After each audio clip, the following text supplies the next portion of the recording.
आप सभी का सुभाष सर साइंस क्लासेस में एक बार फिर से स्वागत है। आज हम केमिस्ट्री से एक ऐसी टॉपिक लेकर के हाजिर हैं जो रिएक्शंस आप सिर्फ इसके नाम पर ध्यान देंगे तो इसकी परिभाषा अपने आप पता चल जाएगी आपको। तो आज का टॉपिक हमारा है ऊष्माक्षेपी अभिक्रियाएं। ऊष्माक्षेपी अभिक्रियाएं तो नाम से ही स्पष्ट है। ऊष्मा एनर्जी यानी ऊष्मा, क्षेपी बाहर निकलती है। वे रासायनिक अभिक्रियाएं, वे सभी रासायनिक अभिक्रियाएं जिनमें अभिक्रिया के फलस्वरूप ऊष्मा या ऊर्जा उत्पन्न होती है, यानी बाहर निकलती है, रिलीज होती है, इस क्रिया को हम ऊष्माक्षेपी अभिक्रियाएं या एक्सोथर्मिक रिएक्शंस कहते हैं। तो नाम से ही स्पष्ट है, हिंदी में है ऊष्माक्षेपी अभिक्रियाएं, इंग्लिश में इसे एक्सोथर्मिक रिएक्शंस कहते हैं। अब आप समझ गए होंगे ये ऊष्माक्षेपी अभिक्रियाएं होती क्या है। नाम से ही स्पष्ट है, ऊष्माक्षेपी, ऊष्मा का बाहर निकलना।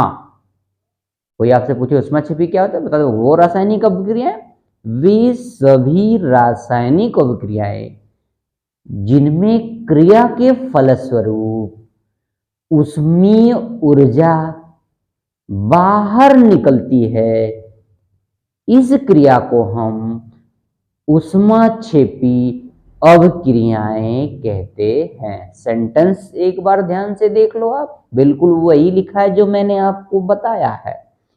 वे रासायनिक अभिक्रियाएं जिनमें क्रिया के फलस्वरूप ऊष्मा का उत्सर्जन, वही मतलब बाहर निकल, ऊष्मा का उत्सर्जन होता है, ऊष्माक्षेपी अभिक्रियाएं कहलाती हैं।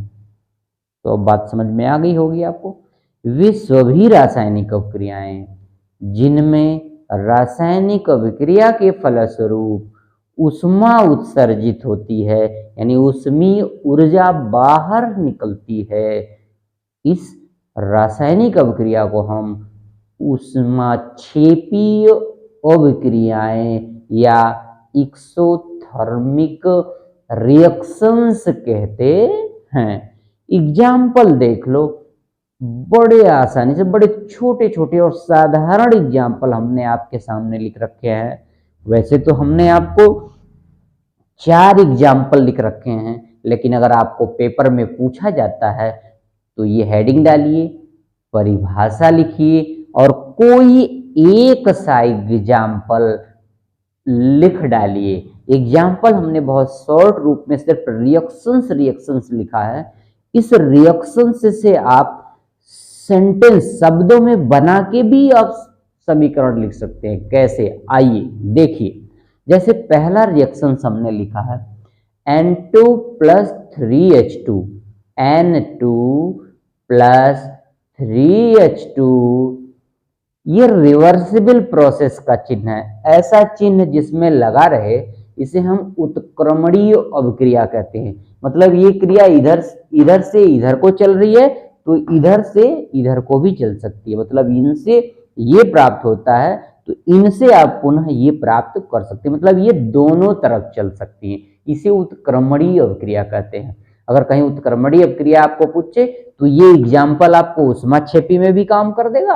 अगर उत्क्रमणीय अभिक्रिया कभी पूछे तो ये एग्जाम्पल आपको उत्क्रमणीय अभिक्रिया में भी काम कर देगा।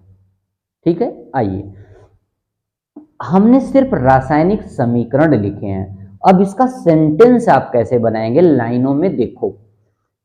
जब नाइट्रोजन और हाइड्रोजन आपस में संयुक्त होते हैं, मतलब मिलते हैं, क्रिया करते हैं, तो आपस में मिलते हैं, ये जो संयुक्त रूप से क्रिया करते हैं, जुड़ते हैं, तो यहाँ पे अमोनिया बनता है। क्या बनता है, अमोनिया बनता है। और अमोनिया के साथ साथ यहाँ देखिए, 2NH3 बन गया, N2 plus 3H2 irreversible process is equal to 2NH3 ammonia बन गया। अब हमें जो दिखाना है इसमें, इस रासायनिक अभिक्रिया के फलस्वरूप आप देखें यहाँ पे आगे 22,400 किलो कैलोरी ऊष्मा भी उत्पन्न हो रही है। मतलब जब हाइड्रोजन और नाइट्रोजन आपस में मिल करके अमोनिया गैस बनाते हैं तो इस क्रिया के फलस्वरूप अमोनिया तो बनती ही बनती है, साथ के साथ आपको ऊष्मा भी उत्सर्जित होती है। जैसे इस रिएक्शन में अमोनिया भी बना और 22,400 किलो कैलोरी ऊष्मीय ऊर्जा भी प्राप्त हुई। इसे हम ऊष्मीय ऊर्जा भी कहते हैं, ऊष्मा भी कहते हैं। एक एग्जाम्पल देखा, दूसरा एग्जाम्पल देखो, C+O2